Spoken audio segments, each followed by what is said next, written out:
Alors elle se tourna brièvement pour jeter un coup d'œil derrière elle. Anna se dit qu'elle s'inquiétait peut-être trop. Alors elle entra dans un cinéma pour se détendre. Il y avait peu de spectateurs dans la salle. Après avoir regardé autour d'elle, Anna se détendit et commença à manger du popcorn. Cependant, elle sentit soudainement qu'un homme était assis derrière elle. Anna regarda ses chaussures et confirma ses soupçons dans son esprit. Elle se leva brusquement pour fuir, jetant un dernier regard au dos de l'homme.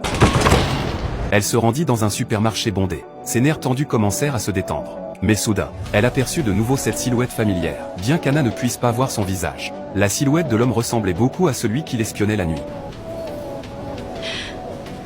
Elle se sentit essoufflée et réalisa que le danger était tout près. Peu importe où elle allait, cet homme semblait toujours la suivre.